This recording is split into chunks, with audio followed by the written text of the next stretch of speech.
The rumors of federal gunboats invading the lower Santee River, coming in and destroying the railroad bridge, were as thick as a humid, sultry afternoon in July. The railroad crossing was essential to communication between Charleston and Richmond, and work was underway in the construction of an earthen battery on the Santee River. By December, the battery was pretty well complete, and by spring the cannons arrived. It's an earthen battery, well positioned on the river. It was named after the Revolutionary War hero, Colonel Samuel Warren. It was manned by the Santee Light Artillery under the command of Captain Christopher Gilliard. Today the trail leads to a pine hardwood forest with a lot of dogwoods. In the spring, the blooms of the dogwoods are quite attractive, as well as during the fall when the leaves change their color.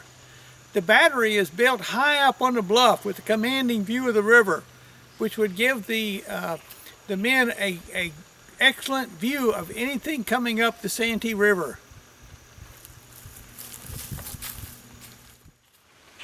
The battery is made up of several parapets which form an L shape, and within these parapets are the gun embrasures. The cannons would be fired pointed out toward the river, but the men would be safely behind the earthen fortification as they would fire. The fort was placed strategically in a curve in the river so that any Union gunboats approaching would have to face the fort head on, and as a result they would be unable to return the fire.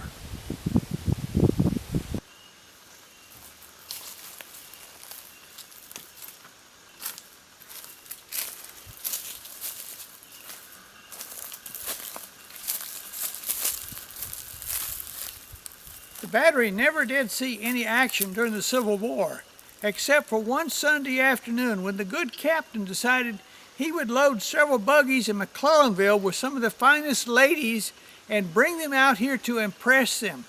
Once he got out here, he decided that his most impressive action he could do would be to fire the guns for the ladies, which he did, and they were most impressed. However, the Confederate brass was not impressed, and the captain received a severe reprimand.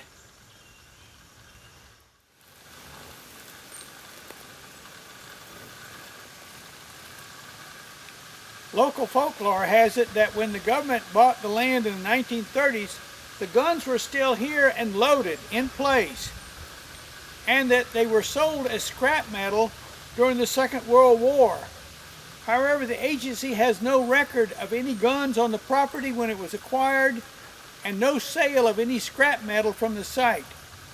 Today, the location of the guns still remain a mystery.